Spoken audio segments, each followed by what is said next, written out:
opiniones y comentarios expresados en el siguiente espacio son exclusiva potestad de quienes lo emiten. Esta empresa televisora exime su responsabilidad o participación en los mismos.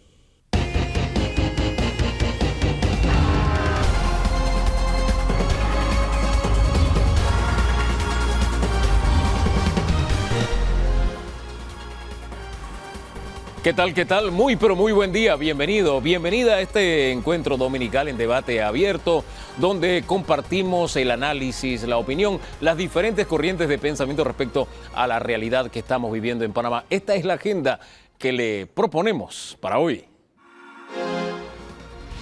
Laurentino Cortizo, en el otoño de su mandato, sexto mensaje a la nación, abordó una diversidad de temas.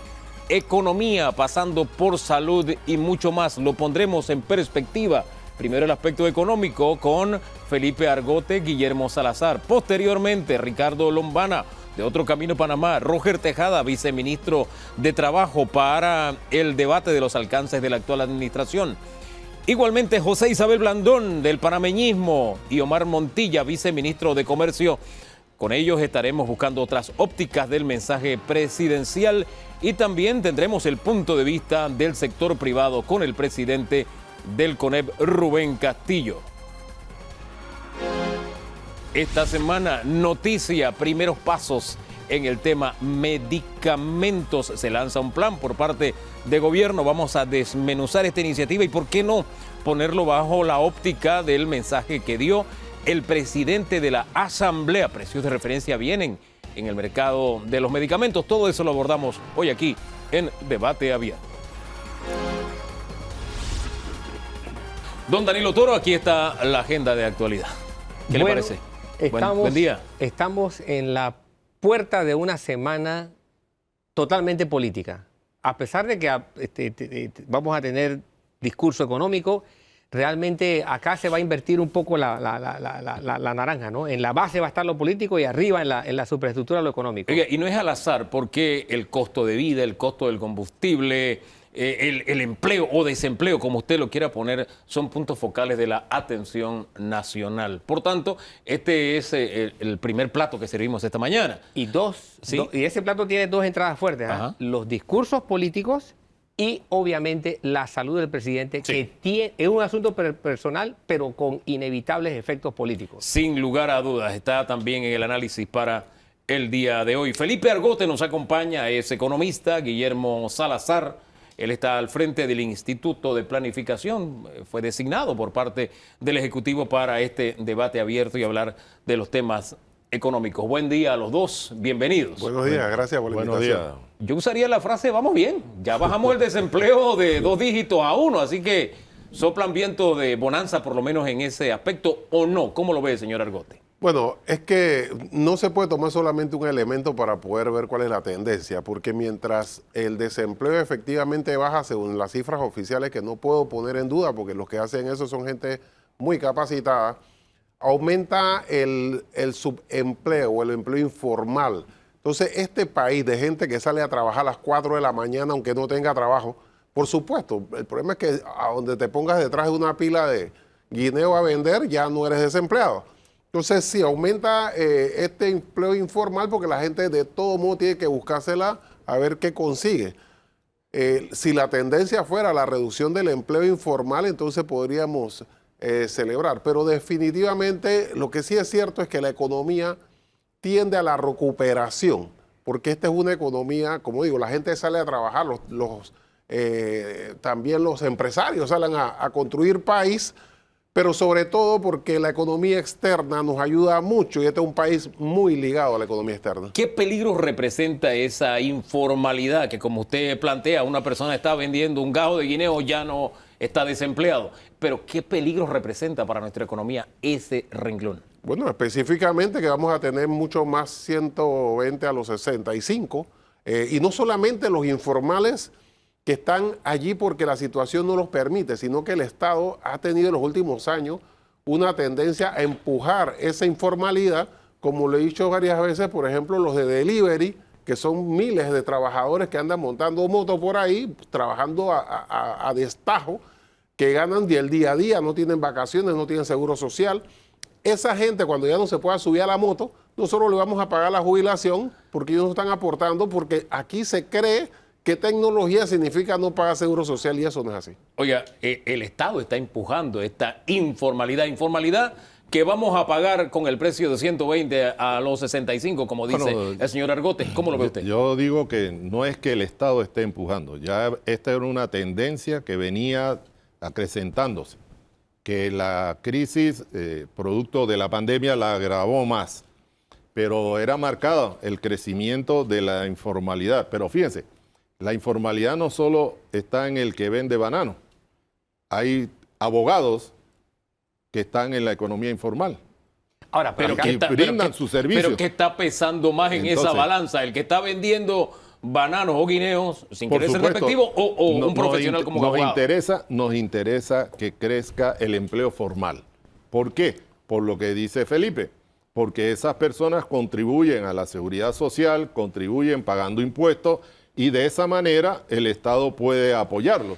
Pero, como bien menciona, si no logras realizar tus aportes al Seguro Social, cuando llegue a los 65 años, entonces serás beneficiario de otro programa. Don Danilo. Pero el crecimiento del empleo precario, el crecimiento de un empleo que te tiene ocupado pero que no te permite disfrutar de una mejor calidad de vida o de algunos derechos, al principio te comienza costándole mucho más al Estado, porque esa persona, como no tiene nada que lo respalde en términos de salud, representa una carga muchísimo mayor para ella misma. O sea, no poder acudir a un sistema de salud que lo atienda. Por supuesto. No Y eso es necesario que sea revertido. ¿Cómo puede ser revertido? Generando trabajos, puestos de trabajo de manera formal.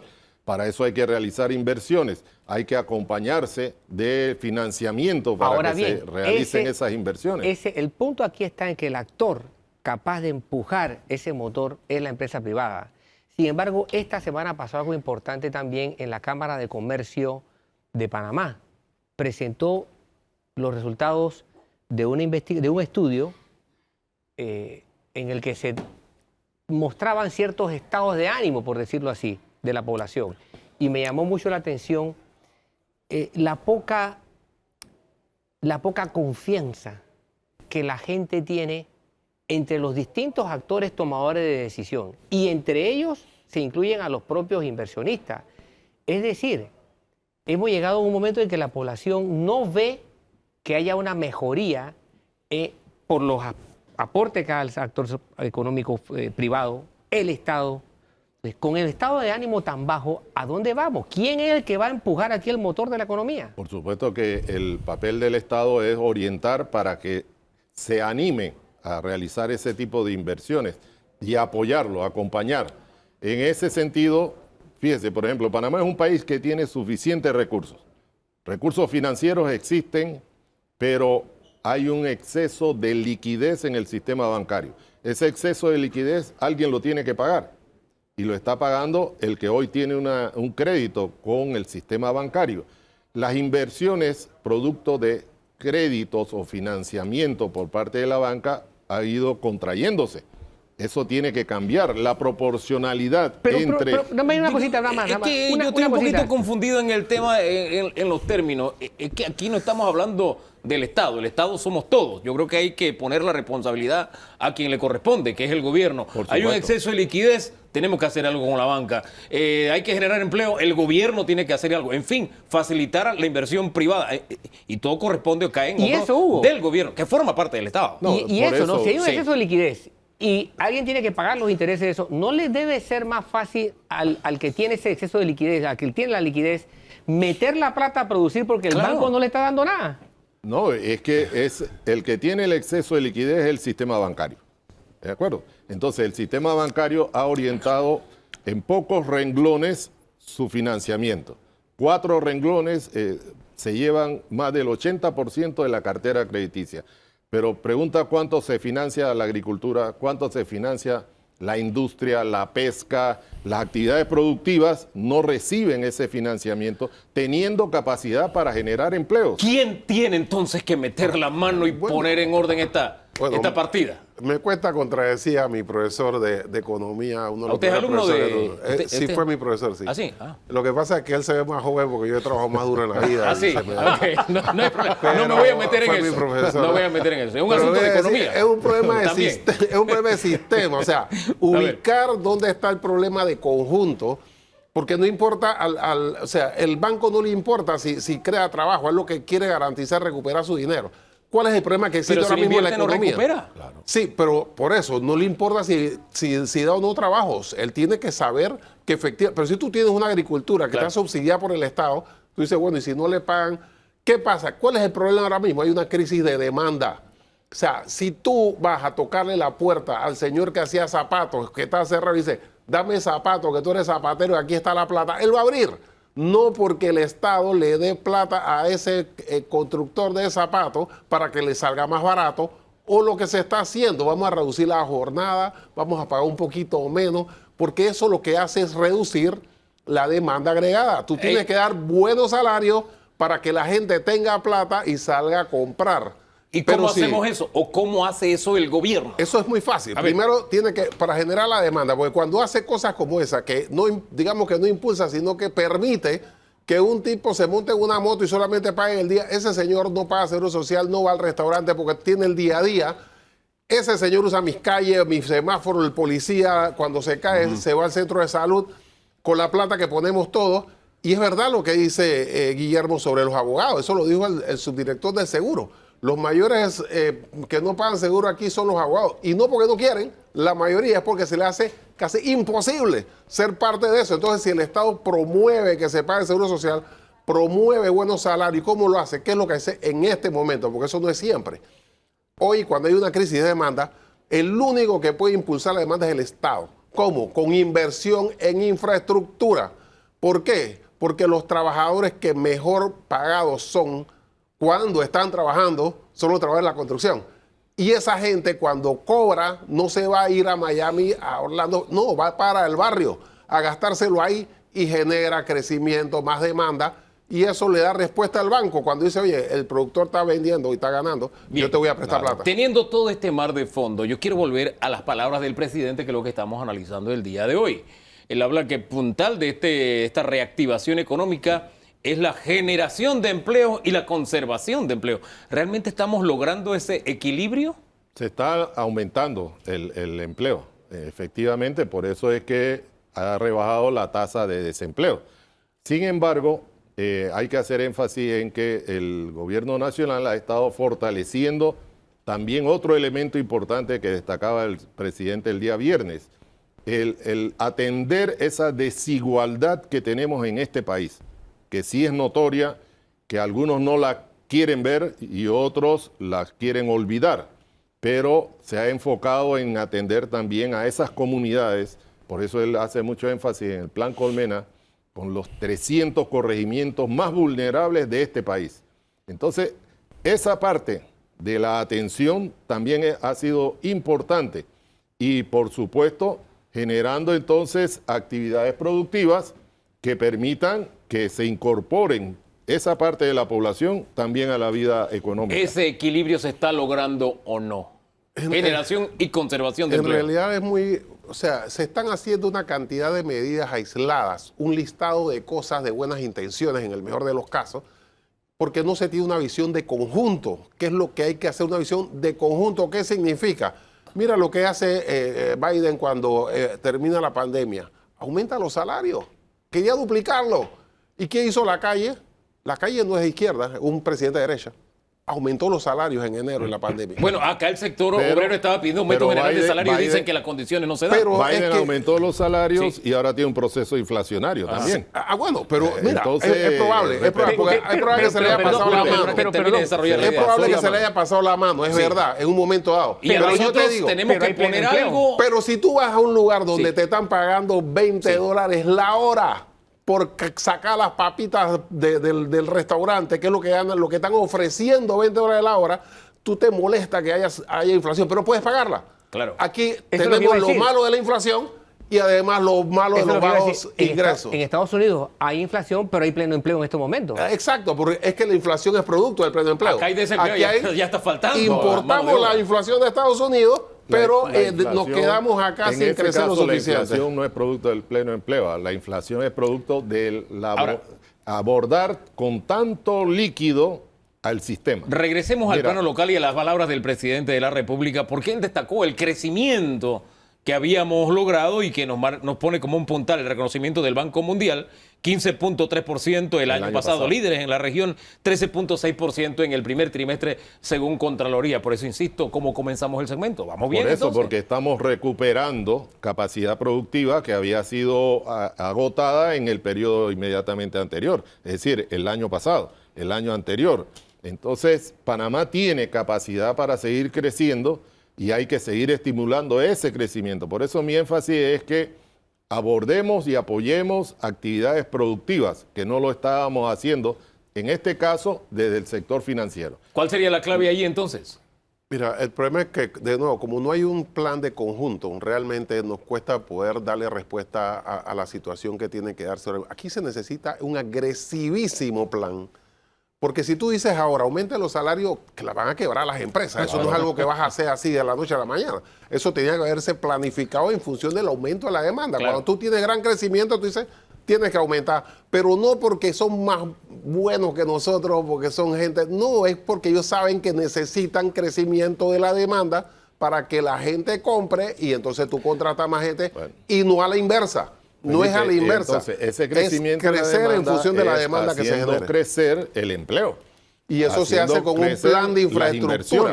Un plan de crecer la recuperación Ahora, de la lo actividad. que tenemos, dice el señor Argote, es producto de medidas aisladas, no de un plan. No, mira, cuando el presidente estaba en su campaña, se generó un plan que se llama Plan de Acción, uniendo fuerzas. Y ese plan luego se tradujo en un plan estratégico de gobierno. Todo eso existe y se está poniendo en práctica. Claro que sí.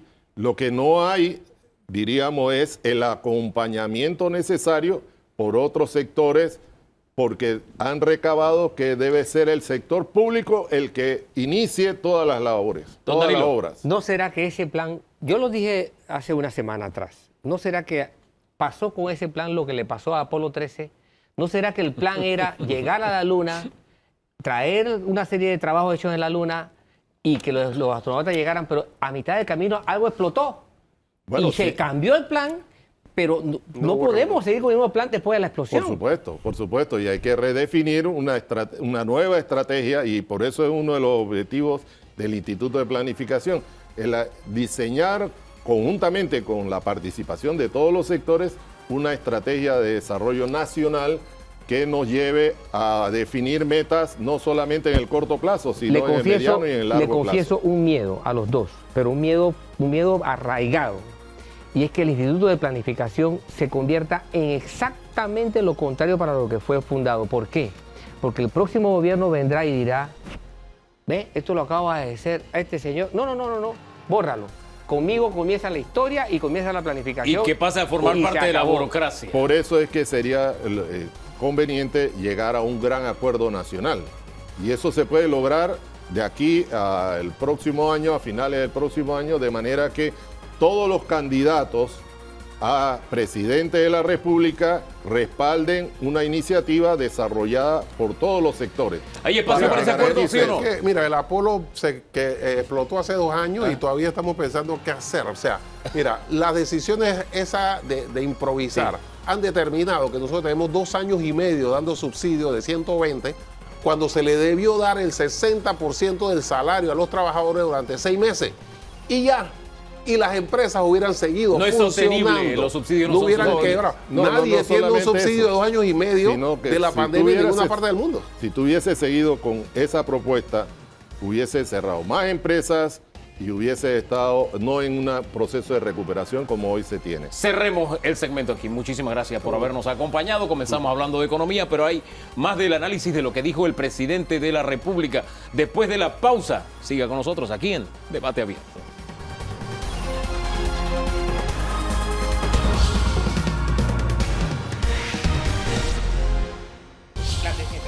Pues sí, ese sí. Seguimos haciendo el análisis de las palabras del presidente de la República el pasado viernes. Mensaje a la nación. Está ahora Ricardo Lombana de Otro Camino Panamá.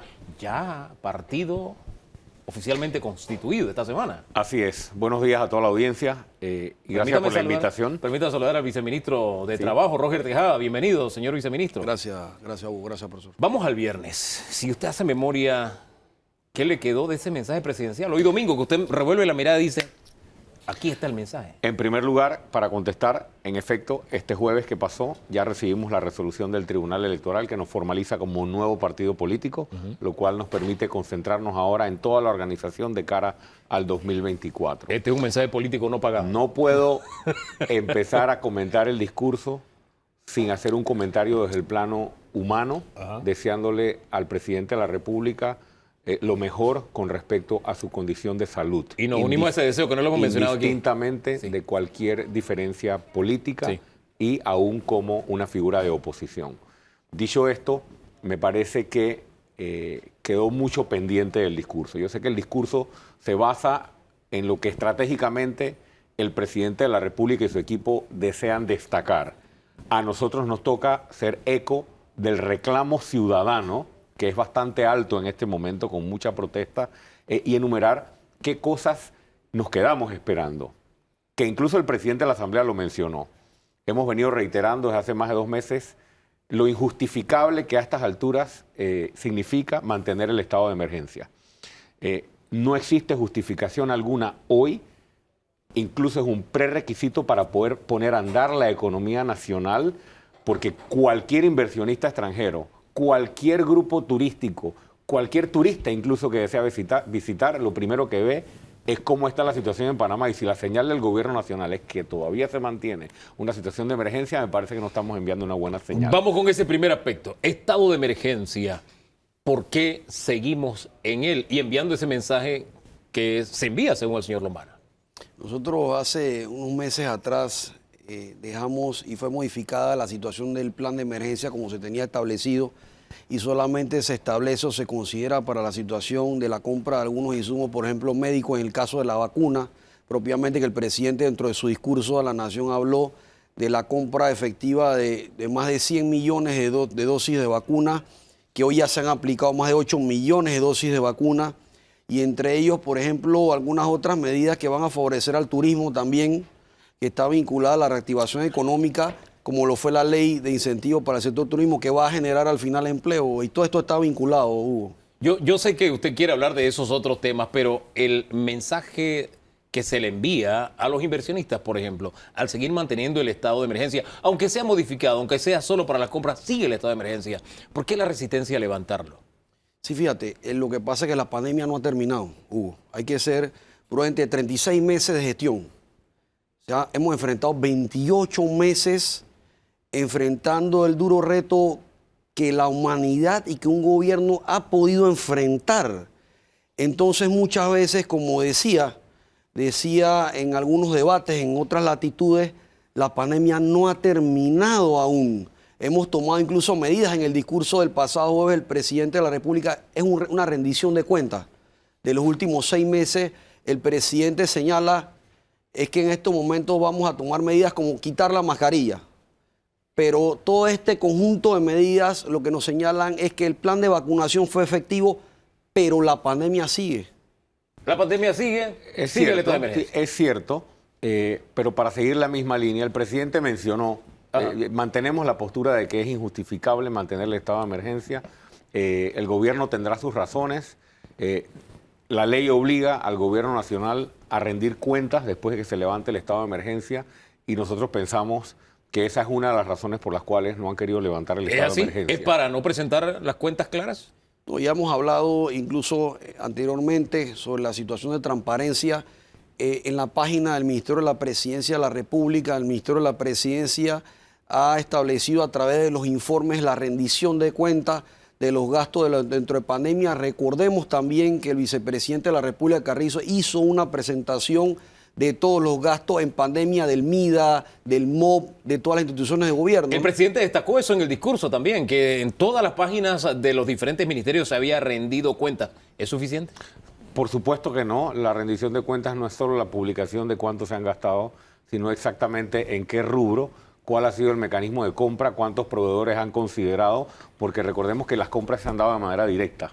¿no? Y parte de la queja ciudadana, incluso de proveedores que se han quedado por fuera, ha sido lo selectivo del proceso de compra. El presidente destacó incluso que las compras menores estaban incluidas, cosa que no se hacía antes. Bueno, el gobierno, el presidente se refirió a varias cosas de antes. Me parece que a 3 años de gobierno, a pesar de la pandemia, a pesar de que reconozco que tal vez ningún gobierno ha enfrentado una situación tan adversa como la de la pandemia, a 3 años de gobierno me parece también injustificable que el presidente de la República siga refiriéndose a cosas que no se han hecho porque las encontraron muy complicadas. Conflictos legales, negociaciones de contratos y demás. El viceministro mencionó el tema del turismo y el presidente lo mencionó. Quiero hacer énfasis en esto.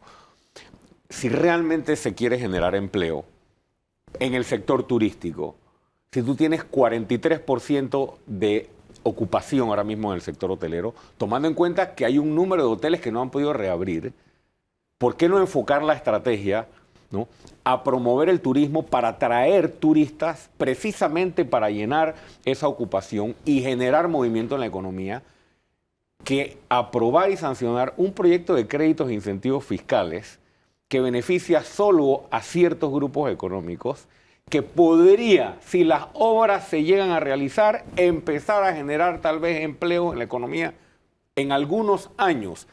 Pareciera haber un desenfoque en el carácter de urgencia que requiere la generación de empleo. Esa ley de incentivos no fue consultada. La propia Apatel ha dicho que no fue consultada. Se le preguntó al representante del MEF si existía un informe que sustentara la ley de créditos fiscales para estas inversiones turísticas. Dijo que no. Se le preguntó al señor Skilsen, del Ministerio de Turismo, si existía un informe, y su respuesta me parece que dejó mucho que decir.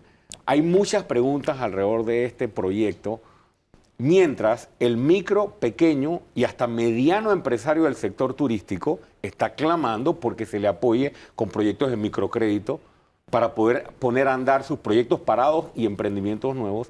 Es allí donde, con mucho respeto, consideramos que el gobierno se debe enfocar.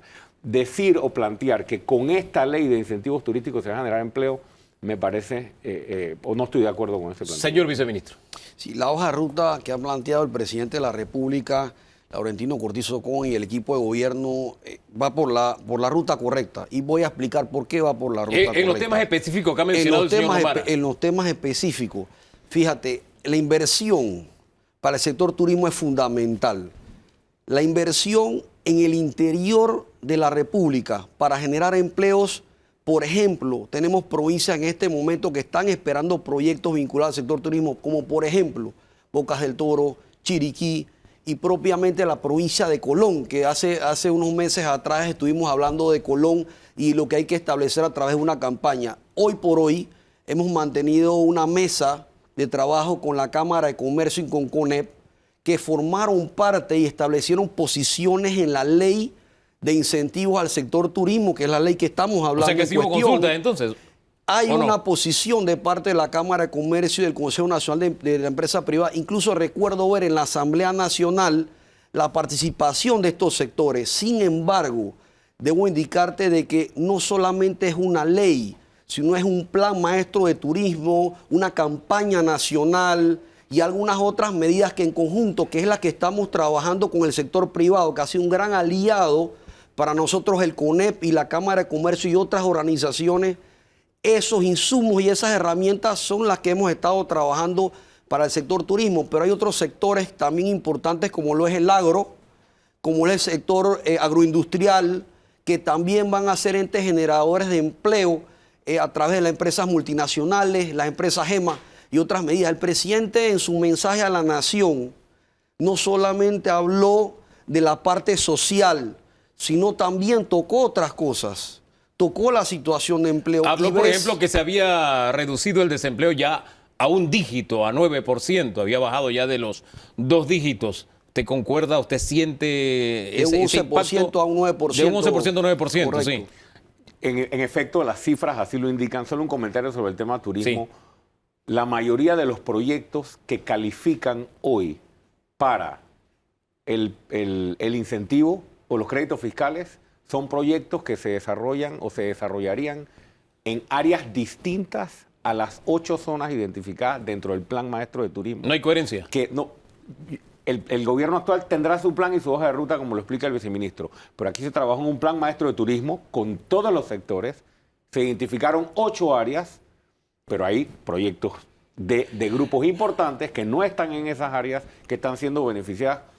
Y yo quiero ver cuándo vamos a ver esas construcciones. Yo me quedo con la explicación que dio el ministro la semana pasada, porque él habló de que en simultáneo se iba a trabajar con el incentivo en el interior y se iba a promover para la ocupación hotelera en Panamá, que es lo que usted planteaba que debía concentrarse. Lo dejo solamente son dos acciones simultáneas. Sí. Es que también tenemos que tomar en cuenta que esta ley va a impactar los puntos del Plan Colmena, que son algunos corregimientos, algunas áreas y distritos que están afectadas, que son esos lugares que el presidente de la República con el equipo de gobierno hemos visitado los viernes en las giras de trabajo comunitario del Plan Colmena, que hemos explicado, tratando de sembrar esa semilla para romper la sexta frontera. Pero esto o esta iniciativa va seguramente a impactar adicional al plan maestro de turismo. Vuelvo al tema del desempleo, porque en el segmento anterior quedaba patente que, si bien es cierto, ha descendido, la informalidad está afectando la economía. Quiero el punto de vista de ambos respecto a este tema. Nosotros hemos expresado nuestra postura al respecto.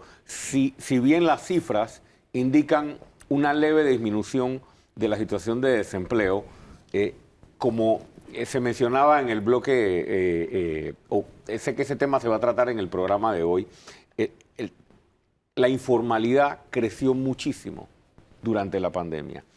Y cuando tú ves la cifra de que reduce el desempleo en 1 punto, en 1.5, bien, el empleo formal se puede haber estado ajustando, pero las cifras de la informalidad y de la cantidad de personas que se encuentran hoy en la informalidad, que son para quienes hoy deberían existir programas, fondos de ayuda no reembolsable, que no existen, programas de microcrédito, en vez de estar asignando millones de dólares por fines politiqueros, que lo está haciendo esta administración. Ese es nuestro enfoque. Bien por la disminución del desempleo. Bien si está bajando 1 punto, 1,5 puntos. Pero aquí hemos tenido momentos en que el desempleo ha estado en 5%, el desempleo ha estado en 3%, pero no se reduce la desigualdad y no tiene un impacto real en la población. Y hacia allá donde tiene que apuntar la estrategia del gobierno, del Estado. Hacia ahí apunta, y es por eso que se ha establecido a través de una acción, un gran legado del presidente Cortizo, que es el Plan Colmena, que decía, que hablaba Ricardo de precisamente atender las desigualdades. Pero yo también te quiero decir algo. Mira, nosotros, a través de las acciones políticas públicas, a través de las acciones que ha señalado el señor presidente de la República, a través de un rumbo fijo y claro, que ha tomado acciones con valentía y heroísmo, ha ayudado a combatir el empleo o el desempleo.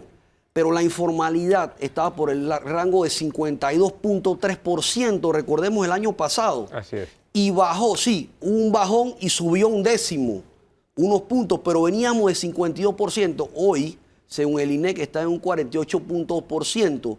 Y recuerden que el desempleo, profesor Hugo, estaba por el orden del 18%. Es correcto. El más En alto en la nuestro peor historia momento, sí. de este país, en nuestro peor momento. Y gracias al esfuerzo de todos, porque yo no puedo decir que solamente es el gobierno, si es responsable, el gobierno, el sector privado, la sociedad se ha unido. Es parte del mensaje del presidente en su mensaje a la nación. Unimos fuerza en los peores momentos de la sociedad, de la humanidad, y gracias a esa acción estamos entonces en el 9.9% de desempleo. Sin embargo, a pesar de que el presidente prácticamente cierra haciendo ese llamado a la unidad, él cierra su discurso así. Yo vi a un presidente distinto este tercer año en su discurso. Y lo digo porque por primera vez asume una actitud de mucho más ofensiva con respecto a sus adversarios. Y no tuvo reparo en prácticamente acusarlos de derrochar el dinero. Específicamente se refirió al caso de la Ciudad de la Salud, lo que ocurrió durante 10 años. Vi a un Laurentino Cortizo esforzado en decir: ahí se derrochó dinero y esto ha terminado costando una barbaridad de plata que va a tener que pagar el ciudadano en este periodo presidencial. De los otros aspectos que me llamaron la atención están la parte defensiva.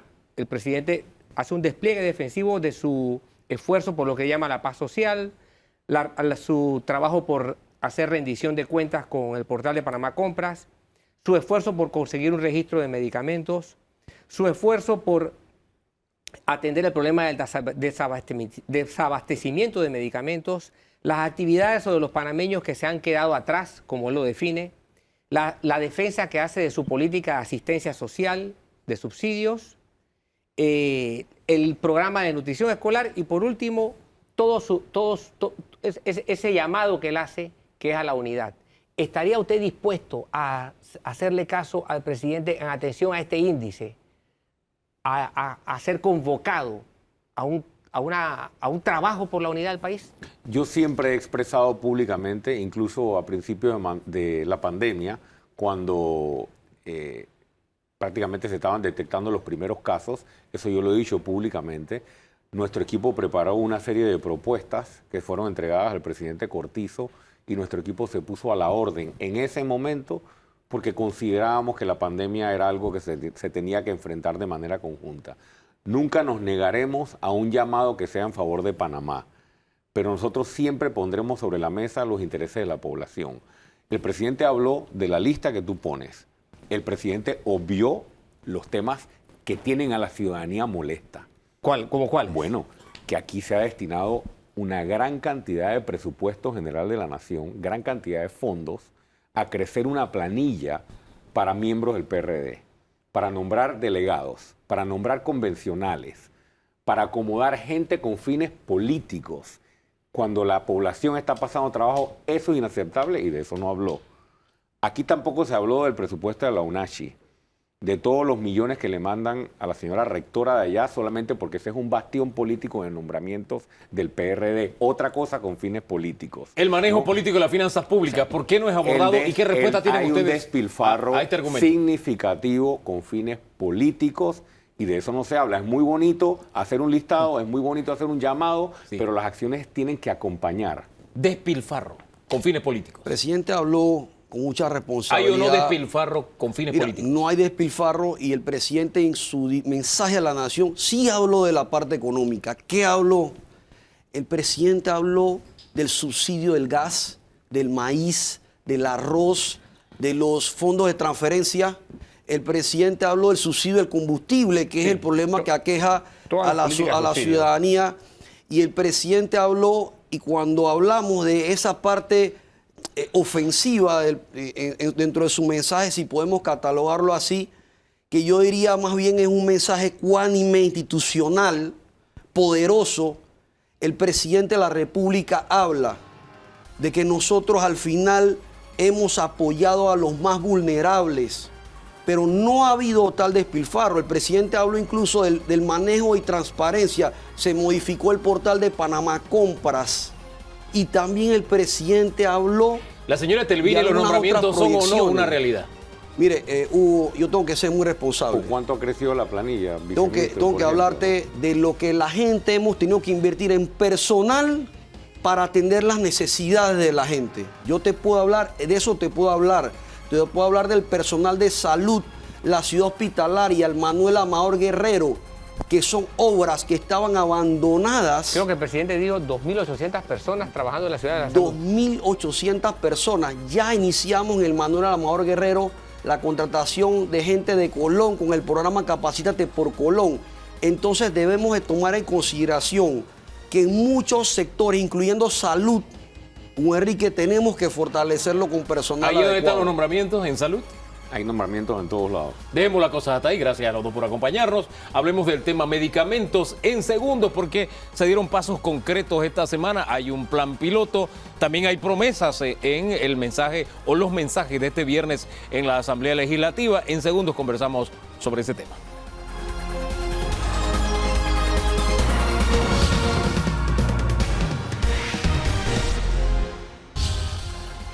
Hubo anuncios en el tema medicamentos esta semana. El presidente reforzó los mensajes al hablarle a la nación.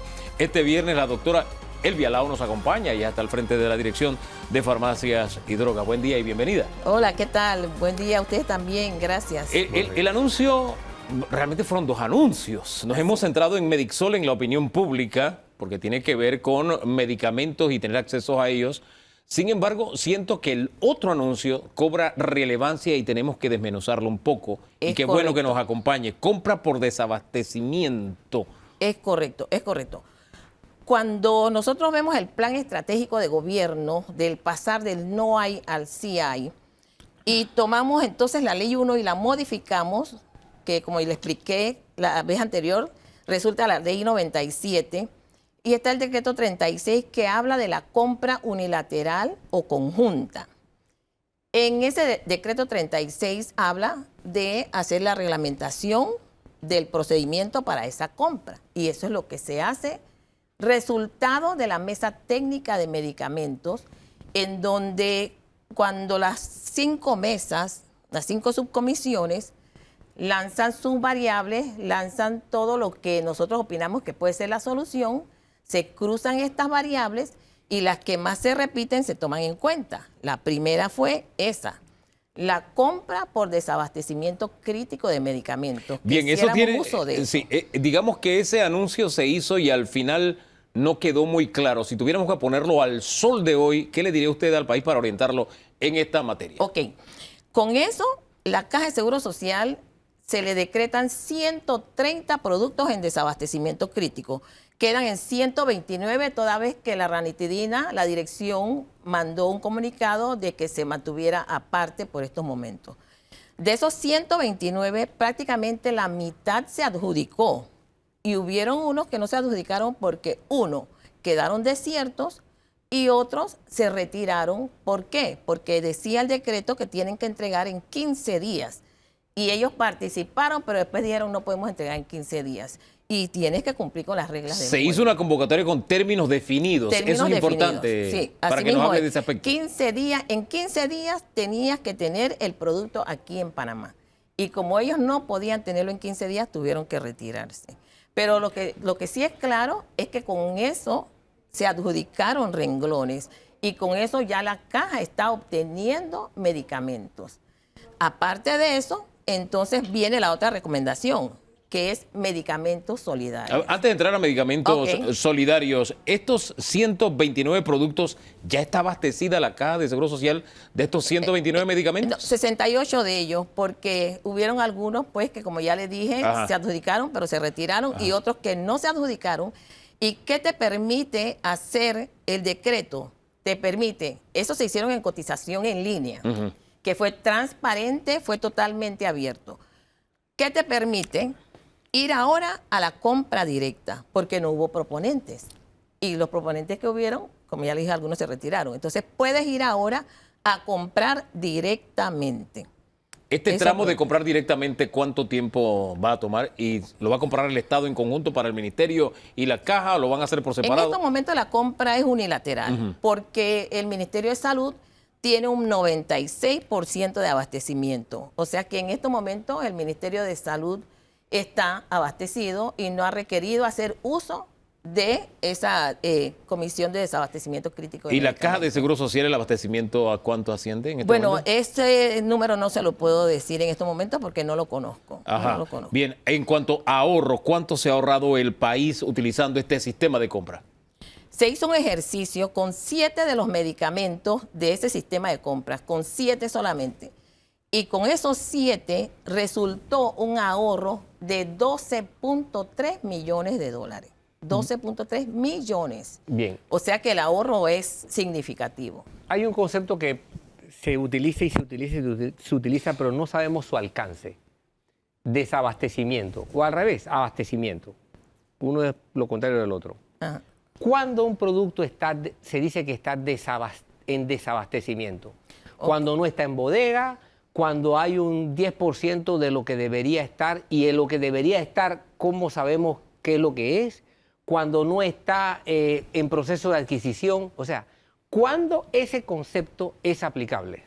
Lo conozco porque yo estoy dentro de la mesa y demás, pero no es de mi competencia, yo soy regulatoria. Pero le voy a decir, hay algo que se llama punto de reorden.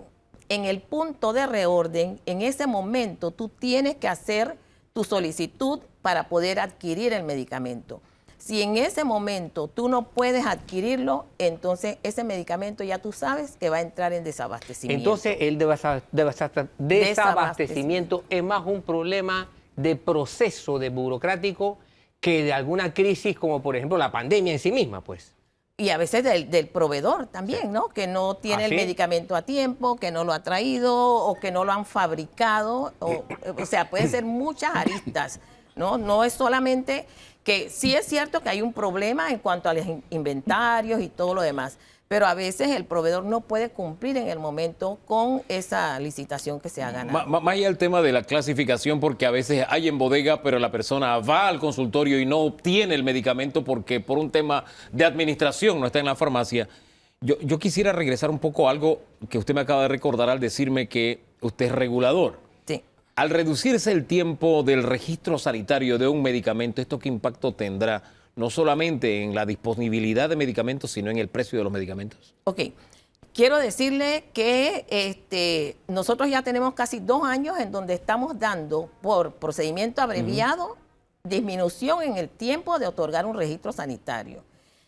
El 27 de octubre de 2021, ¿qué hicimos? Emitimos el decreto ejecutivo 869, en el cual redujimos los criterios, los requisitos, que eran 16, los redujimos a 10, y añadimos países precalificados por la Organización Panamericana de la Salud, que tienen autoridades regulatorias de alto estándar. Llámese Colombia, que tiene INVIMA, Brasil, que tiene ANVISA, México, que tiene COFEPRIS, Colombia, INVIMA, ya lo dije, Argentina que tiene ANMAT, De repente Chile también. Y Chile también, IPAS, y también tenemos a Cuba que tiene SECMED. ¿Qué hace esto? Vamos a ver a Argentina, que fue el que hice el ejercicio. Argentina, antes de 869, registraba 400 y resto productos. Después del 869, dobló esa cantidad. O sea que sí ha tenido un impacto. ¿Y qué hace esto? Más cantidad de medicamentos, hace que la competencia... eso es como carambola, ¿no? Hace que si hay más medicamentos, los precios por supuesto que van a tener que bajar porque tienes más alternativas en el mercado. Ahora, teniendo más alternativas en el mercado, porque me dice que ya se está aplicando esta disminución, esta abreviación en el tiempo, debería haber bajado el precio de los medicamentos y es todo lo contrario. En Panamá siguen los medicamentos caros. Bueno, debe ser, pero lo que sucede es que si las personas siguen comprando el medicamento que es caro, porque hay muchas personas que prefieren comprar el medicamento más caro, pero nosotros tenemos desde el 2019 la lista de la canasta básica de medicamentos en donde usted como usuario de la farmacia llega y ve esa lista y usted ve el comparativo de precios. Usted ve el precio más bajo y ve el precio más alto. Usted como consumidor, usted decide cuál de los ¿Dónde dos encontramos quiere esa adquirir. lista, A la doctora? vista. A la vista en cada farmacia. En cada farmacia Las está. farmacias lo tienen y lo deben tener a la vista. Y cuando usted llega, usted la pide. Bueno, yo vengo a comprar tal medicamento. Déjenme ver cuál es el precio más bajo y el precio más alto. Porque uno compra y usted por lo escoge. general por costumbre, ¿no? Yo no me he fijado en la lista, yo en lo personal. Exacto. No, además, mi esposa me dice qué medicamento comprar, así que por lo general no comparo los precios, ¿no? Es un asunto de hábitos, pero si es de hábitos, ¿por qué no orientar a la población para cambiar el hábito? Así es, y lo hemos dicho en innumerables ocasiones. Y también tenemos el aliado estratégico que es Acodeco, que Acodeco siempre está vigilante de que esa lista se mantenga al día y que se mantenga a la vista en la farmacia. Se lo digo de otra manera, esto lo he dicho en los diferentes gobiernos, en vez de el gobierno nacional cumple, qué sé yo, mejor esos mensajes y ese dinero lo invierto orientando a la gente para que cambie sus actitudes y sus hábitos. Así de pronto nos damos cuenta de que podría existir la posibilidad de que haya medicamentos más baratos, porque yo no me he dado cuenta. Ve, y eso hace rato lo venimos cantando, lo venimos diciendo, pero en entrevistas, bueno, campaña, me refiero a campañas. Hacer una campaña agresiva y fuerte. Bueno, Ahora, vamos a tomar nota de eso, ¿no? Y pedir una campaña sobre ya esto. muchos comercios en la competencia a escala del sector privado tienen días fijos incluso de ofertas de medicamentos de descuento. Y estoy hablando de descuentos que están entre 20 y 25%. Así es, o sea, Y si usted disminuye 25% y está ganando, quiere decir que... Exacto, que lo puedes bajar más. eso significa que si la competencia fuera mayor, podría bajar más. Entonces. Esa es la idea. O sea, mientras más registros sanitarios haya del medicamento, claro que va a haber más competencia y puede bajar más Ahora, los precios. ¿cuándo llegará ese momento de esa mayor competencia de manera tal que nosotros dejemos de comprar nuestros medicamentos con Colombia, donde están más baratos? Por ponerle un ejemplo, ¿no?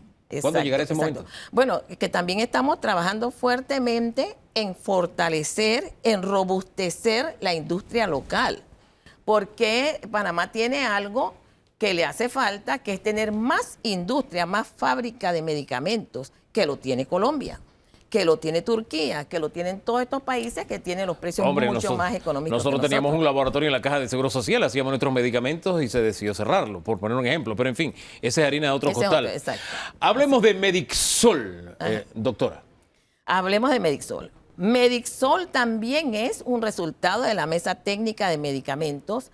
Medixol viene a hacer un plan estratégico a corto plazo, un paliativo, mientras que vamos haciendo todos los otros planes a mediano y a largo plazo. Cuando me dicen que es producto de la mesa, a mí de verdad no me termina de convencer el argumento, porque en campaña hubo un candidato, Rómulo Rux, habló de una propuesta prácticamente igual. Entonces, ¿cómo es que Era sale de una diferente. mesa? Sí, lo único que cambia es el tema de la receta, que él habló de receta y acá es digital. Es lo único que cambia. Sí, Lo demás es igual. Era diferente. Lo que proponía él era algo que ya existió en el pasado, que era la receta subrogada. Eso es otra cosa. Porque con esa receta tenía que ir la persona allá y esperar que le dieran el medicamento y después se demoraba para pagarle. No, eso a era la sencillo. empresa. Tú vas, no había en el seguro, te daban una receta, con eso ibas y lo comprabas en el seguro, y digo, en la farmacia y no te costaba Yo lo nada. atendí Lo mucho pagaba el tiempo. seguro. Lo pagaba el seguro. Exacto. Sí, lo pagaba Es el lo que seguro. proponían. Ahora, la única diferencia es que es digital. Es digital, pero los pagos al comercio ya eso está negociado. Todos estos comercios que están entrando en Medixol ya se han sentado a la mesa, ya se ha conversado con ellos, se han negociado precios que en ese momento, que la subrogada era al precio que vendía la farmacia. ¿Y ahora? Ahora son precios negociados. Precios negociados. Por eso es que la persona que va a entrar en esto tiene que sentarse a la mesa con el gobierno y aceptar las condiciones. Precio negociado significa menos. Menos, mire, ¿O más? Cuando la Caja de Seguro Social compra, el precio único es muy bueno. El precio único es bueno. Pero ¿qué pasa con el precio único? Que a veces, no puedo cumplir. Y como no puedo cumplir, entonces yo tengo que comprar acá a precio usual. Y el precio usual es alto. Bueno, este precio negociado es más bajo que el precio usual. ¿En qué porcentaje? Bueno, ahí sí. ¿Qué tan más barato nos está saliendo? Es más barato. Es como si te lo vendieran a 35 y te lo están vendiendo ahora a 14. Algo como eso. Esa es como ¿Se van a el sumar precio. más farmacias? Por eso les estaba diciendo que son 3 fases. Ajá. Son 3 fases. Sí. En la fase 1 tenemos Santa Librada, tenemos Calle 25, San Miguelito y Betania.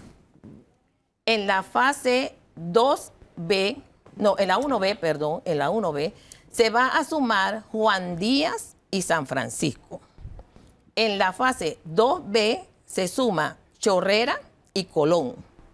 En la 3B se suma Chitré en Herrera y David en ¿Cuándo se Chiriquí. estarán sumando?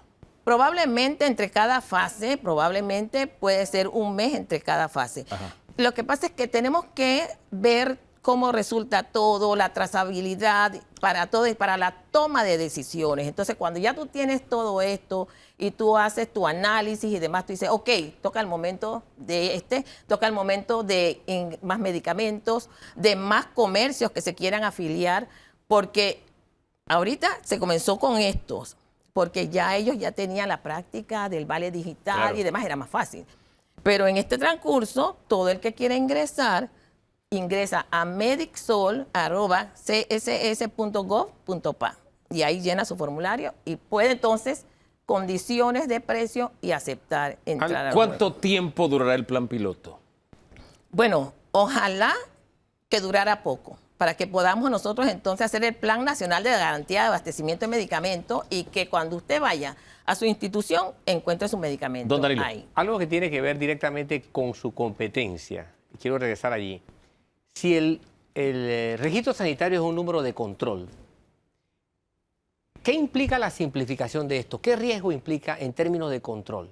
¿Qué tan fácil puede ser que alguien me meta gato por liebre y tengamos un boquete abierto susceptible a que un medicamento venga falseado, que no sea legítimo, etcétera? Sí.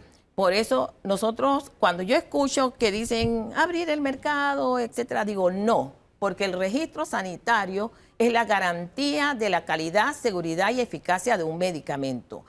Nosotros hemos simplificado y todo lo demás para poder dar el 869, pero esa condición es de que venga de un país precalificado por OMS o por OPS. Y no perdemos la rigurosidad de la norma. Igual le hacemos todo lo que le tengamos que hacer y posterior a que esté en el mercado se aplica la farmacovigilancia. La farmacovigilancia es la vigilancia que hacemos después, muestreando y mandando a hacer los análisis pertinentes para ver si este medicamento cumple o no con los requisitos estipulados. Entonces, no se pierde la calidad del medicamento. En esa mesa de la que usted nos habla, se ha abordado el tema de las farmacias populares que prometió el presidente y que sí podría de alguna forma empujar los precios hacia abajo. Sí se ha tocado ese tema, se tocó ese tema. ¿Se va a hacer una realidad o no? Bueno, yo pienso que no se va a dejar de lado ese tema. Ese tema es importante. A pesar de que nosotros tenemos las farmacias de los centros de salud del Ministerio de Salud que tienen precios accesibles, precios muy... No me lo pregunte ahorita el precio porque no se lo voy a decir porque no lo sé, pero son precios muy asequibles. O sea que el panameño puede ir ahí cuando no encuentra su medicamento y adquirirlo a un precio. El presidente de la Asamblea habló de los precios de referencia también para forzar los precios hacia abajo. ¿Ustedes conocen del tema? ¿Van a orientar sobre el tema? ¿Es posible o no? Sí, es que eso, usted escuchó cuando él dijo que a eso se le había hecho. Era por un tema constitucional, exacto, sí, exactamente. Lo que nosotros tenemos en la ley 1 de 2001 sobre medicamentos y otros productos para la salud humana, tenemos la importación al amparo del registro sanitario. Eso es que cuando hay un medicamento registrado y usted lo quiere traer, usted lo puede traer al amparo de ese registro sanitario. Sin embargo, tengo que decirlo, en la gestión anterior le pusieron más requisitos a los requisitos que ya habían en la ley. Entonces tú no puedes hacer una ley sobre otra ley, así que eso tenemos que nosotros corregir. Es un mercado en el que hay que poner orden. El hecho de que otros países vendan los medicamentos más baratos implica que nosotros también podemos hacerlo. Yo no me canso de contar la anécdota de que fui a comprar 4 pastillas. En una farmacia pedí 4 y me dieron 4 cajas en vez de las 4 pastillas. Y cada caja traía 12 pastillas. Y todavía me sale más barato que las 4 pastillas en Panamá. Imagínense la locura, ¿no? Uno siente a veces que le están metiendo la mano en el bolsillo y no hay quien lo defienda en este tema. Así que hay mucho por hacer. Gracias por orientar hoy, doctora. Seguimos trabajando. Ahora, faltan 2 años. Seguimos trabajando, faltan 2 años nada más. Por eso estamos poco trabajando tiempo. fuertemente. Tenemos una responsabilidad muy grande y la queremos cumplir. Así que estamos en eso. Hay otros aspectos del mensaje presidencial, seguridad y mucho más. Vamos a abordarlo en segundos, nada más. José Isabel Blandón nos acompaña y el ministro Omar Montilla, en breve.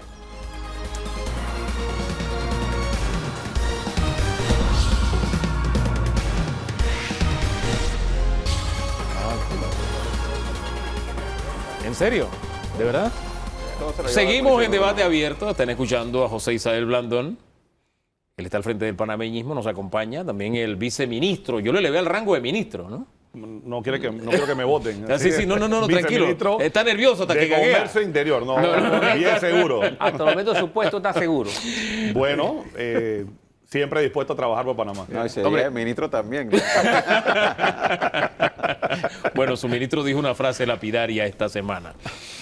Pero no vamos a hablar de eso en este momento. Se puso serio. No vamos a hablar de eso en este momento. Vamos a hablar del mensaje presidencial. Y hablamos precisamente... Comience usted... Sí. Don Danilo, porque usted planteaba el tema de la ley Blandón que mencionó el presidente de la Asamblea. Sí. Antes de hablar del discurso del presidente, referirme al discurso del presidente de la Asamblea, que para mí su plato fuerte fue precisamente la ley de descentralización. Oiga, qué enredo. Y obviamente aparece su apellido allí. A mi parecer es una propuesta sobre la cual va incluso a girar algún mecanismo de presión de negociación en el ámbito político, porque ese es un planteamiento fundamentalmente económico-político. ¿Qué le cabe de responsabilidad a usted en esto? Porque usted es mencionado como padre de la criatura. Bueno, mira, lo primero que a mí me parece que el discurso del diputado Cristiano tuvo mucho más contenido que el discurso del presidente. ¿Le gustó más el...? No que me gustó, pero tuvo más contenido en términos de propuestas y de planteamientos a futuro. El presidente se puso a hablar de un país donde no todos vivimos en ese país. Pero en relación al tema de la descentralización, mira, yo creo que efectivamente hay que cambiar la ley de descentralización. Fue un gran avance cuando se aprobó la reforma en el periodo pasado. Hay que recordar que esa ley se aprobó originalmente en el periodo de Martín Torrijos. Hay Así una es. gran falsedad que Zulay Rodríguez, Cristiano y otros han estado repitiendo, porque la ley que se aprobó inicialmente, todo el impuesto de inmuebles se quedaba en el distrito donde se recaudaba. Eso significaba para el municipio de Panamá recibir más o menos 120 millones de dólares al año, que es lo que recauda Panamá. La reforma que se hizo en el gobierno pasado, la que le llaman la ley Blandón, lo que hizo fue crear el principio de solidaridad, de manera tal que el municipio de Panamá, en vez de recibir 126 millones, que es la cifra exacta que le hubiese tocado recibir con la ley que aprobó el PRD, quedó recibiendo 90 millones. ¿Dónde quedaron esos 36 millones de diferencia? En San Miguelito, en la comarca, en todos los otros municipios del país que no recaudan impuestos inmuebles o que recaudan muy poco. No. ¿Ya usted conoce el proyecto del señor Cristiano? El proyecto lo que establece, no, es que es un proyecto que ya está en la Asamblea, que es un proyecto que estaba impulsando Javier Sucre y otros diputados. Lo que habla es de crear un porcentaje del presupuesto del Estado que debe distribuirse entre los municipios de todo el país. ¿Y ese es el paso lógico? ¿Le parece correcto? A mí me parece correcto que hay que incrementar el presupuesto de los gobiernos locales. Lo que yo creo que hay que ver con mayor detenimiento es cuáles son las responsabilidades que vienen de la mano con esos recursos adicionales, porque no es simplemente tirar más dinero allí para que se termine yendo en gastos de movilización o planilla. La idea es que vaya en inversión y que vaya, reitero, amarrado con responsabilidades específicas. Por ejemplo, bueno, tú le vas a dar mantenimiento a las calles o le vas a dar mantenimiento a las escuelas. O sea, que le quites esas atribuciones al gobierno central para dárselas a los gobiernos locales. Eso en cuanto a lo que se habló de este proyecto, fue parte del discurso del presidente de la Asamblea, pero yo quiero volver al discurso del presidente Laurentino Cortizo. Y cito al señor Blandón, el presidente habló de un país en el que no todos vivimos. Lo primero que quiero, derecho a réplica, yo antes de ser viceministro soy representante de corregimiento electo. En la materia de descentralización nosotros tenemos que pasar, porque el país ya está descentralizado, tiene instituciones en todos lados. Existe una ley que la propuso el PRD en el gobierno de Martín Torrijos, que fue modificada en el gobierno de Ricardo Martinelli, propuesta el gobierno de Varela. De Varela, perdón, y implementada también en el gobierno de Varela. Sin embargo, nosotros tenemos que pasar a hablar al traslado de competencia, que es una cosa totalmente distinta a la otra. Y eso se lo dice una persona que trabajó en una junta comunal de la mano con varias instituciones. Y le digo por qué. El mantenimiento de las escuelas, eso no debe ser cuando acabe el año escolar. Tiene que ser en todo el año. Y eso lo puede hacer la junta comunal, las juntas comunales trasladando la competencia y los recursos, que es algo totalmente distinto. Y le explico por qué. Si nosotros metemos más recursos a descentralización, eso significa la pelea que va a tener los representantes en el Consejo Municipal con los alcaldes por el porcentaje que le va a tocar a cada junta comunal, que no es proporcional. Entonces, quien tenga mayoría de votos en el Consejo Municipal es que se va a llevar la gran parte, ya sea el alcalde o los miembros del Consejo. Entonces es una lucha intestinal. O sea, eso es discrecional por el poder político que se tenga. Pero vamos más allá. Se convierte en calle arriba y calle abajo porque tienes que someterlo al escrutinio de la población. Entonces, cuando vas a buscar el sustento en la población, te aparecen varios que han sido candidatos, ya sea en las primarias, en las generales, y lo que conlleva el que tú pongas una propuesta para la reparación de una escuela o el mantenimiento de una escuela, se convierte en toda una discusión política y no termina en eso. O te vienen los alcaldes con consultas que no son consultas y que imponen sus proyectos. Y por eso este humilde servidor propone el traslado de competencia, ya sea... Con recursos. Sí, es que el MOP debe, lo que es parcheo de los corregimientos, se lo debe dar a las juntas comunales. Él le debe dar la competencia y le debe dar también los recursos. Mantenimiento de las escuelas. El tema del agua, no puede ser que el IDAN se dañe una tubería de 4 pulgadas en cualquiera comunidad y tú tengas que esperar que venga el IDAN y después tenga que venir el MOP. Eso no tiene sentido. Eso lo puede hacer la Junta Comunal, pero tienen que darle el traslado de competencia porque en este momento no hay competencia. ¿Ya estamos preparados para eso, señor Blandón? ¿Para dar ese paso? Mira, se supone que a esta altura ya deberíamos estar preparados. Eso está en la ley de descentralización, no hay que cambiarla para hacerlo. Había que crear todo un mecanismo, yo creo que no se ha hecho. Pero definitivamente yo concuerdo en que eso debe hacerse, pero tiene que ir amarrado con los recursos, competencia y recursos Ahora, de la mano. ¿Cómo va a ocurrir eso en un país en el que un contralor preparó un informe en el que se perdieron más de 4 millones de dólares en manos de juntas comunales? Sí, Bueno, pero eso es totalmente distinto y le explico por qué. Esas eran unas notas que se gestionaban directamente desde la Comisión de Presupuesto en algún gobierno y que iban directamente, no relacionados a un traslado de competencia directamente de una institución. De acuerdo, pero estaban las juntas comunales. La ¿Cómo mayor- confiar en las juntas comunales? Don Danilo, la mayoría de las juntas comunales hacen las cosas bien. Hay que creer en los gobiernos locales. Son confiables. Es la única forma de echar hacia adelante el trabajo que hay que hacer y también la fiscalización de los ciudadanos. De otra manera, créalo que no se va a lograr. Para confiar en los gobiernos locales, el ciudadano tiene que aprender a votar y no votar por alcaldes y representantes que lo primero que hacen al llegar al cargo es aumentarse el salario y aumentar los gastos de representación. Votar- Así que usted, ciudadano, tiene que prepararse para eso. Votar y fiscalizar, Hugo. Sí, Hay señor. que- no solamente votar, es fiscalizar. Fiscalizar, después. sí, Y eso- por eso es más fácil fiscalizar los gobiernos locales que al gobierno central. Porque así como puedes decir que se han robado dinero en algunos gobiernos Sí. locales, no tiene comparación con lo que se han robado en el gobierno central. El presidente habló de un país en el Ajá. que no todos vivimos. ¿Es justa esa frase? No es correcta. Nosotros vivimos en un país que nos encontramos con 36 meses de gestión, pero 28 de ellas con una pandemia. Pero cuando llegamos al gobierno encontramos cuentas no registradas. Más de 5.000 millones de dólares en deuda que no fueron canceladas. Sobre sueldos que tampoco fueron cumplidos. La ciudad hospitalaria abandonada. El hospital de Colón abandonado. El Mariano Bula abandonado. La Huisco, un banner que decía mínimo que se había culminado. Ese sí era un país que no existía. Nosotros nos encontramos con una realidad y lo primero que afrontamos fue el salvar vidas, en comprar las mejores vacunas y en crear un programa que se llama Panamá Solidario para llevarle respuesta a todas esas familias en estado de vulnerabilidad. Y por mucho tiempo hemos tenido la paz social en este país producto de eso. El país que no existía fue el que heredaron de un gobierno panameñista, es lo que dice el viceministro. Mira, yo reitero, yo escuché al presidente hablando como...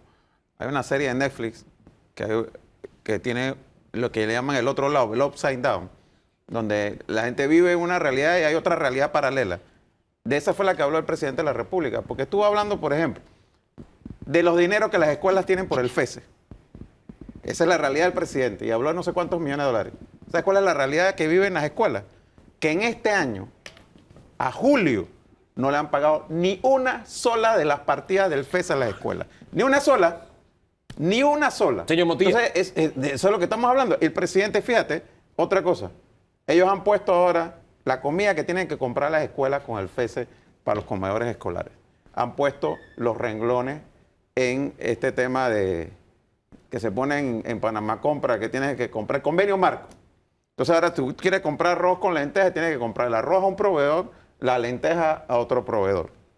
¿Y qué pasa? Las 25 libras de arroz. Entonces que me puse a conversar con directores de escuela hoy mismo.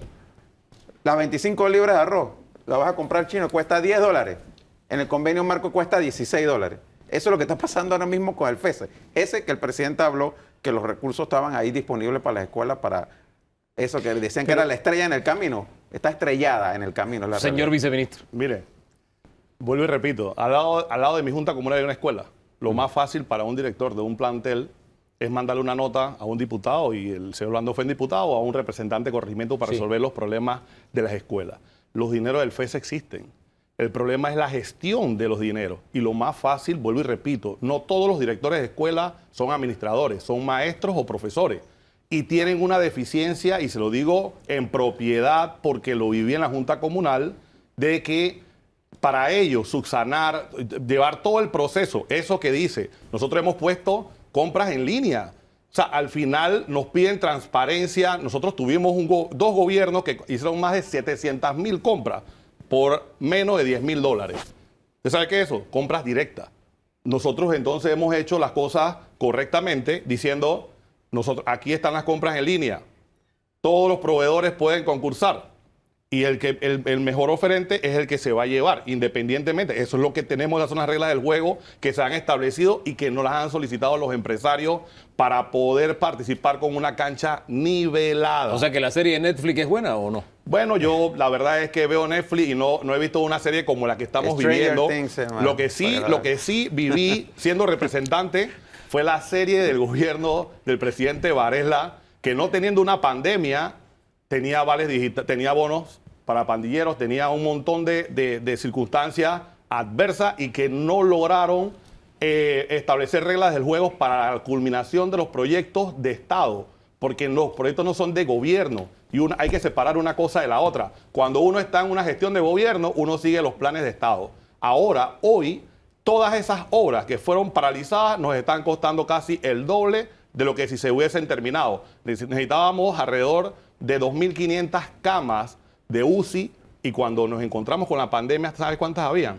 175 por la irresponsabilidad del gobierno de Varela, que no culminó las obras como la ciudad hospitalaria. Don Danilo. Sí. Hace un momento me equivoqué. Dije que eran 4 millones que decía el Contralor que se habían perdido en manos de la Junta Comunal. No son 4, son 400. Oiga, de 4 a 400 hay una gran distancia. Yo me quedé buscando los 4 en mi memoria. Me faltaron los 2 ceros a la derecha. Y es que los 2 ceros se habían perdido. Sí, pero es que esa cifra no es real, porque te reitero, eso es la cantidad que manejaron las juntas comunales a nivel nacional de asamblea. Exacto. Y que el Contralor auditó. No es que él encontró 400 millones de irregularidades. Es que eso es cuando tú llegas que se manejaron. Y infla, sí, 400 millones que se manejaron. Pero no quiere decir que se desfalcaron 400 millones de dólares. Hay algo rescatable. Volvemos al mensaje del presidente. Exacto, sobre el mensaje del presidente. Sí. El mensaje del presidente ciertamente inculpa a las administraciones anteriores. Y las inculpa. Y lo acaba de hacer también el viceministro. Y lo acaba de repetir el señor viceministro.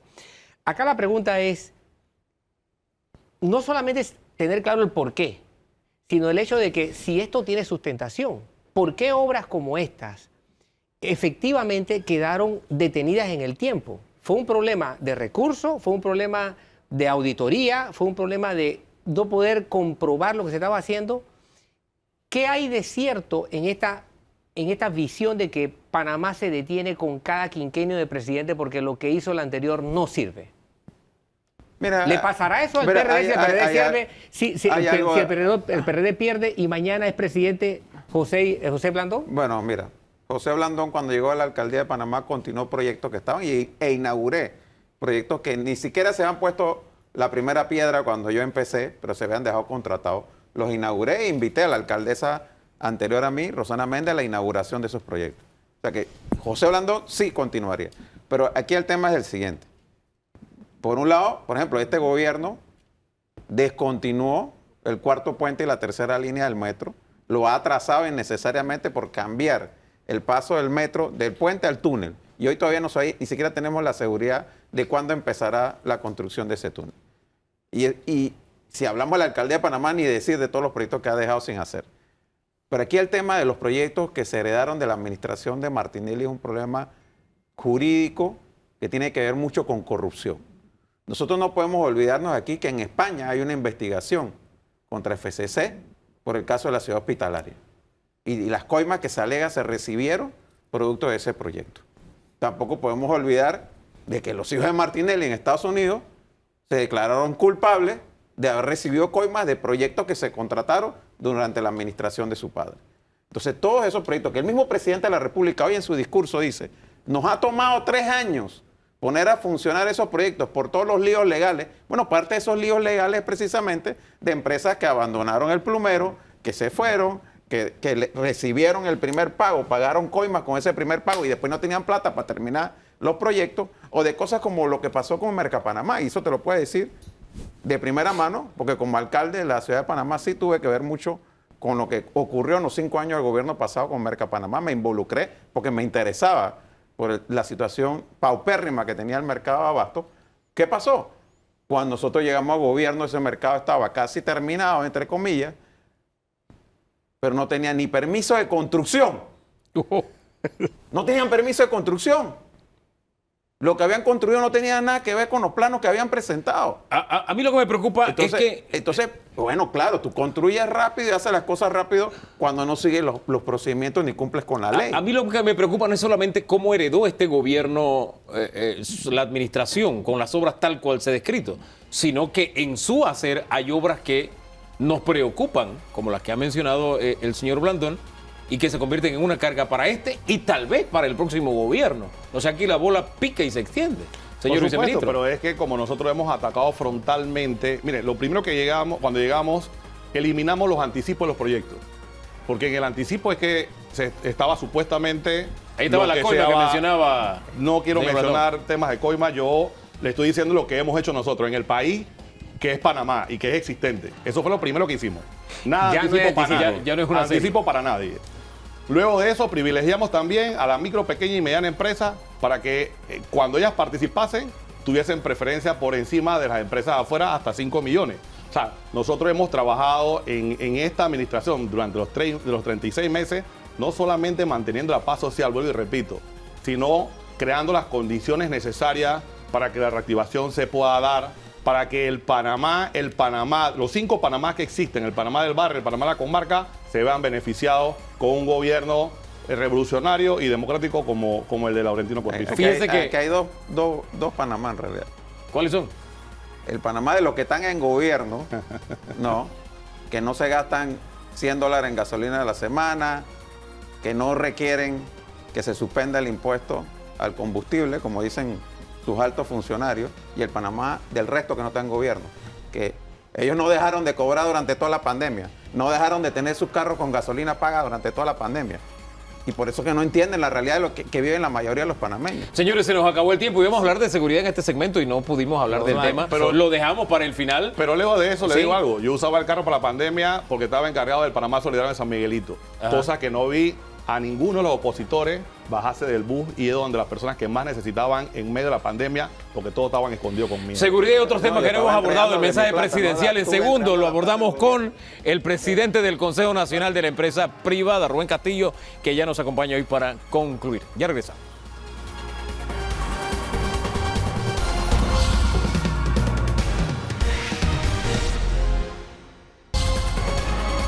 Por ahí fue el asunto. Está Rubén Castillo Gil con nosotros. Él es el presidente del Consejo Nacional de la Empresa Privada. Buen día, bienvenido a Debate Abierto. Gracias, Hugo. Muy amable. Mira hacia el viernes, ¿qué le queda del mensaje presidencial? Y también del mensaje del presidente de la Asamblea, que fue muy, ¿cómo le digo? Muy Bueno, enérgico, ¿no? el tema del mensaje del presidente, el presidente apuntó a señalar la filosofía de su gobierno cuando hablaba de tratar de resolver el problema de la desigualdad, de la pobreza, y además un listado de obras y actividades que está realizando en relación con el Plan Colmena, al cual le dio mucha preponderancia en su discurso.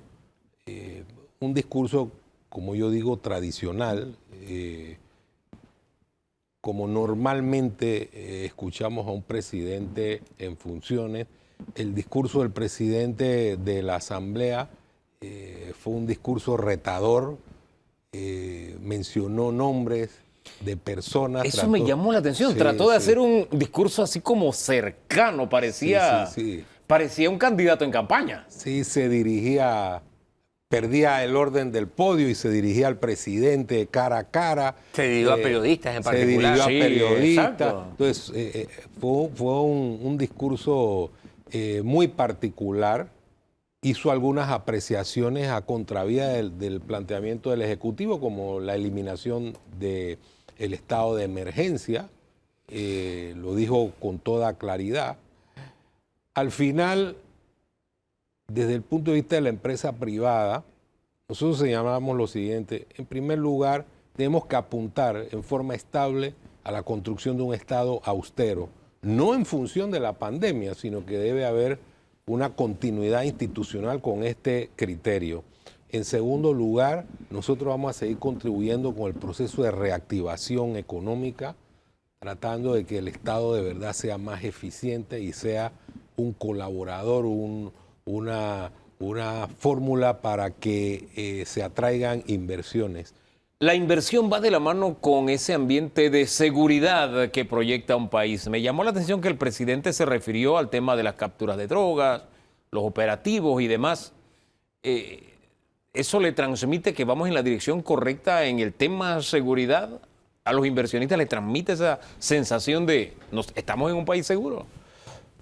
Bueno, ese es un tema que es subjetivo. Si lo comparamos con los países del área, seguramente Panamá tiene indicadores que son superiores en el tema de la seguridad. Si hablamos de nuestra tradición histórica y de la sensación que tenemos, sentimos que hay cosas que pasan ahora y que no pasaban antes.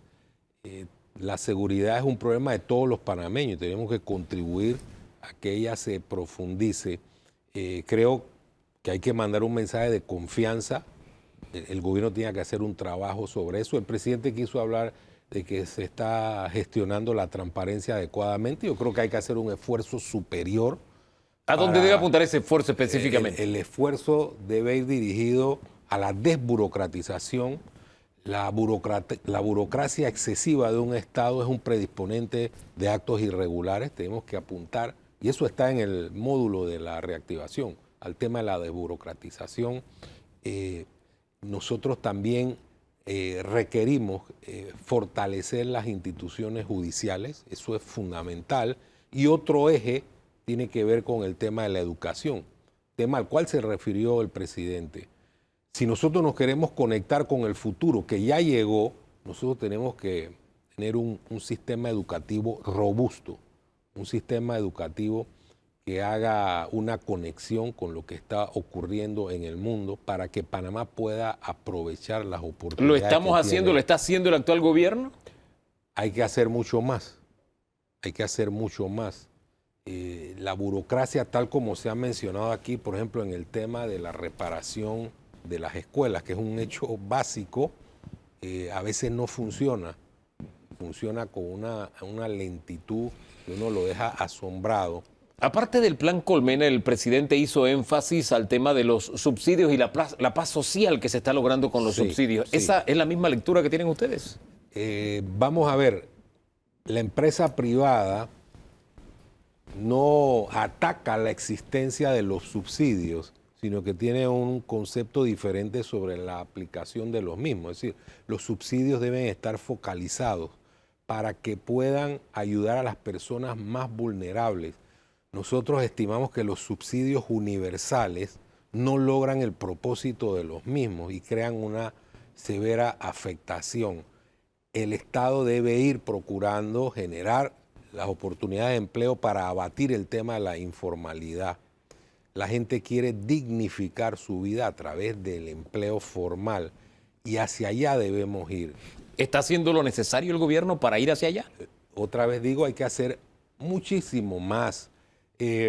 A ver, cuando nosotros hablamos de la hoja de ruta de la reactivación económica, estamos hablando de una serie de puntos consensuados con el Estado. Tenemos que dinamizar eso. Es más, estos puntos van a cambiar en la medida en que vaya evolucionando la realidad económica y social del país y en la medida en que nosotros examinemos cómo insertamos a Panamá en la competitividad internacional. Entonces tenemos que tener una especie de observatorio que tenga una hoja de ruta común. A mí me preocupa que nosotros no tengamos un enfoque claro de los temas que nos unen como país para promover los propósitos que nos son comunes. Por ejemplo. ¿Cuál es el problema? ¿Cuáles serían esas áreas en común que nos deben mover? Generación de empleo. Eso es importante. Pero cuando dice generación de empleo, aquí viene una disyuntiva. Sí. Ok. ¿Qué es más importante para el sector privado hoy día? Que el gobierno sea condescendiente en decirle no vamos a cobrarle ciertos impuestos, vamos a darle ciertas garantías de incentivos o de subsidios, como quiera llamarse, versus garantízame que van a crear empleos, prioricen la creación de empleos, porque ese es un debate que hay. Estamos en una situación donde no hay demanda para consumir muchas cosas, por lo tanto la inversión privada se necesita a gritos. Pero ¿qué la estimula? ¿La ausencia de impuestos de estímulos fiscales, bajar la inseguridad jurídica, ¿qué le incentiva? Bajar la inseguridad ciudadana, ¿qué le incentiva? Bajar lo estricto de las disposiciones laborales, ¿qué incentiva al sector Bueno, es laboral? que es un abanico de cosas. Nosotros no podemos tomar medidas particulares si no corresponden a un plan que vaya dirigido a la generación de empleo, que es un hecho cardinal para el sector privado. Entonces, ¿qué ocurre? Cuando vemos ese módulo de la reactivación, hablamos de la desburocratización, hablamos de reducir la discrecionalidad que tienen los funcionarios al aplicar determinadas normas que crean diferencias horrorosas. A una persona le interpretan la norma de una forma y a otras no. Tenemos que hablar de generar un entramado de confianza para atraer capitales, la posibilidad de que nosotros logremos abatir la crisis económica que hemos estado sufriendo por factores exógenos, pasa por atraer capitales, pasa por estimular la economía. Y eso a veces se debate de una manera vigorosa, ¿no? De los estímulos a la economía. Aquí recuerdo hace muchos años, por ejemplo, en el área del casco viejo hubo una ley de estímulo para que la gente invirtiera en el casco viejo.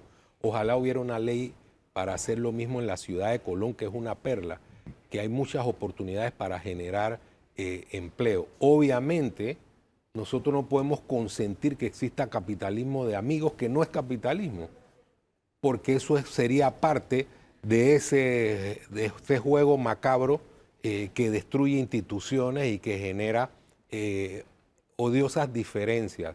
Entonces, ¿qué necesitamos? Un abanico de cosas que haga que el Estado funcione eficientemente, que haya normas que permitan generar confianza, que las instituciones judiciales funcionen adecuadamente y sin ningún tipo de distinción y que se aplique la ley en forma estricta, y una estructura estatal que se asiente sobre el concepto del Estado austero.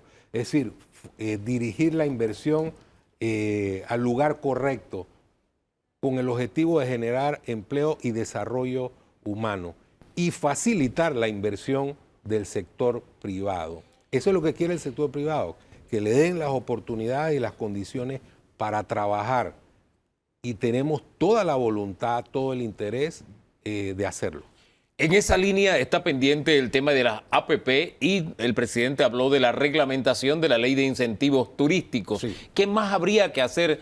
Y también la propia velocidad de curso que lleva las reglamentaciones de esta ley, porque ya estamos a 2 años de que termine el gobierno. Y APP fue ley, creo que el primer año de gobierno de la actual administración. Entonces, estos retrasos, ¿en qué medida están afectando eso que está pidiendo el sector privado, que es que se creen las condiciones para poder invertir? La ley de la APP es una ley que nosotros saludamos, que consideramos que es correcta. Necesita también una reglamentación robusta. A veces las reglamentaciones tratan de exceder el contenido de la ley y lo que hacen es entrabar la posibilidad de que se concrete el espíritu de la misma.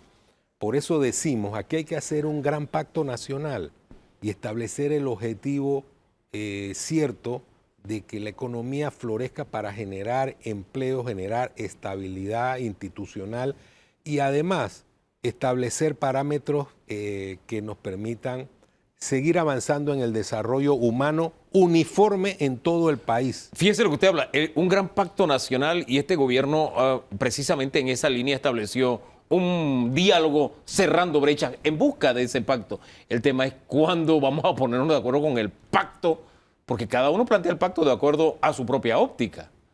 ¿No fue suficiente cerrando brechas? ¿Hacia dónde tiene que apuntar? ¿Bajo qué dinámica? A todos nos tiene que dar un ataque de racionalidad. Nosotros tenemos que generar confianza. Generar confianza parece un concepto abstracto en Panamá. ¿Cómo generamos esa confianza para que la gente entienda que hay cosas subalternas que se pueden debatir en la dimensión de la política cotidiana, pero que hay cosas relevantes, cosas de Estado, en las cuales nos tenemos que poner de acuerdo para que el país evolucione? Independientemente del gobierno Independientemente que llegue, del gobierno que esté. Por ejemplo, en este país, ¿hay condiciones de libre competencia de verdad? Es decir, ¿la ley es igual para todos o la ley es más igual para unos? Yo pienso que nosotros tenemos que incrementar el concepto de libre competencia. Si nosotros tuviéramos un ejercicio mucho más profundo de la libre competencia, eliminaríamos una gran cantidad de distorsiones que afectan el precio de los productos. Yo vuelvo, insisto, es absurdo que no se plantee con más vigor el tema de la libre competencia. Nosotros no creemos en los monopolios ni en esas fórmulas que generan componendas que a su vez distorsionan el entorno de la economía nacional. El gobierno habla mucho y el presidente se centró en su mensaje sobre el asunto de la paz social. Sin embargo, esta fue una semana donde no necesariamente hubo paz. Hubo unos atisbos de momentos muy difíciles, muy duros esta semana relacionados con el tema combustible. El manejo que está teniendo el gobierno con el tema combustible va en la dirección correcta. ¿Se logrará la paz social sabiendo que este es un detonante tan... Hombre, estamos hablando de combustible. Cuando se habla de paz social y uno tiene una serie de elementos exógenos que son difíciles de controlar, el antídoto es la transparencia radical, que la gente entienda cuáles son los problemas y cómo se gestionan, y que la gente sienta en forma real que los recursos del Estado se están manejando de forma adecuada. Cuando el presidente dice sí, hay unas plataformas de internet que se pueden accesar y demás, y ahí está el reflejo del ejercicio de la transparencia.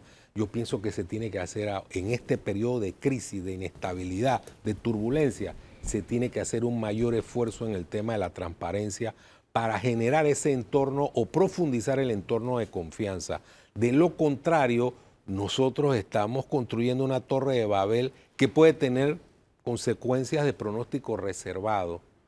No queremos aquí un estallido social, incrementar los problemas de desigualdad. Tenemos que construir un mejor país entre todos, y por eso hablamos de que esos temas básicos, importantes, debemos asumirlos con una visión de Estado. ¿El tema combustible se está manejando de la forma correcta desde su punto de vista para evitar esos estallidos? Yo pienso que hay temas en los cuales tenemos que trabajar. En primer lugar, examinar la ley de teletrabajo y mejorarla, adaptarla, pues nosotros no sabemos cuánto va a demorar esta inestabilidad de los precios del combustible. Ahí hay un recurso del que se puede echar mano. Ahí hay Bien. un recurso, establecer un mecanismo legislativo para el tema del uso colectivo de los vehículos privados, el llamado carpool. Eso también tiene que ordenarse. El tema de la austeridad estatal en el uso del combustible. Nosotros no podemos seguir con el funcionamiento estatal como si no hubiera crisis de combustible. En esa línea hemos planteado en esta mesa, digo, no sé, tal vez no sea significativo en ahorro, pero por lo menos mandaría el mensaje a la nación de que esta es una carga que estamos llevando entre todos, que después de cierto nivel de ingresos de funcionarios del Estado, llámese $1.500, los funcionarios usen su carro y paguen su gasolina, porque tendrían el ingreso suficiente como para enfrentar algo que enfrentamos el resto de los ciudadanos. ¿No le parece? Hay que utilizar la economía de escala cuando hay reuniones colectivas, hay varios funcionarios, entonces no pueden estar todos los grupos de trabajadores o funcionarios de cada ministerio, por ejemplo. Sí.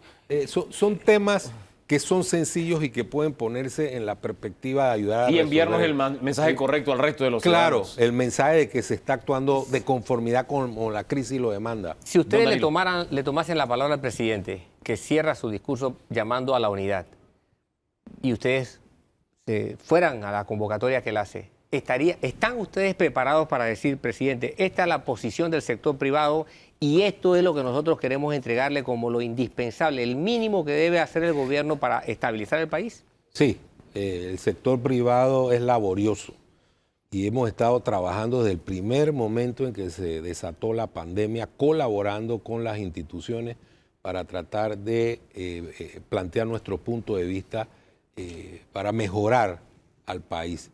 Y hoy más que nunca estamos preparados para acometer esa tarea, porque es una tarea patriótica, es una tarea que todo panameño debe asumir para estar a la altura de las circunstancias.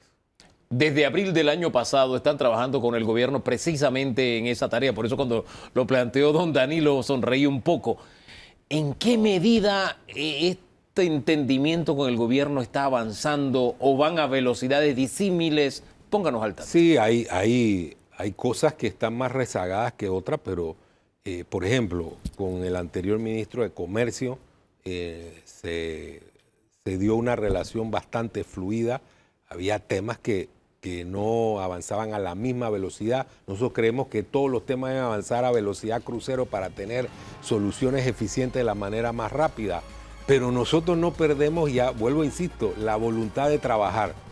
Somos resilientes y seguimos en ese camino de participar en todas las mesas, en todos los procesos, en aras de conseguir los objetivos que tiene el país. Y nosotros también, por eso abrimos estos espacios para opinar, para compartir ideas y tratar de que miremos el país en una sola dirección, porque al final lo que nos queda es construir, hacer patria día a día. Gracias, señor Castillo, por habernos acompañado. Don Danilo, gracias. Solamente una cosita, a ver, Hugo, que lo mencioné al principio. La salud de un presidente es un asunto personal, pero también un asunto público y que tiene relevancia y tiene efectos. Así que le deseamos al señor presidente que pueda enfrentar los retos que tiene con el mayor de los éxitos y que pueda retornar al país en el mejor estado. Tenemos la fe de que así sea. Eso es algo que quisiera resaltar también de la empresa privada. Le deseamos lo mejor al presidente y ojalá resuelva de forma favorable su situación de salud. Celebramos que él haya manifestado eso a la nación, es un ejercicio de transparencia. Compartimos esa esperanza. Lo que no compartimos es esa lluvia de ideas que ha habido respecto a lucubrar y, qué sé yo, escenarios que parten por el hecho de que el presidente esté bien o esté mal. Yo creo que la especulación política pasa a un segundo plano. Lo importante es la vida de un ser humano que se llama Laurentino Cortizo y nuestros votos en este momento con él de que todo salga a su favor. Gracias por la sintonía.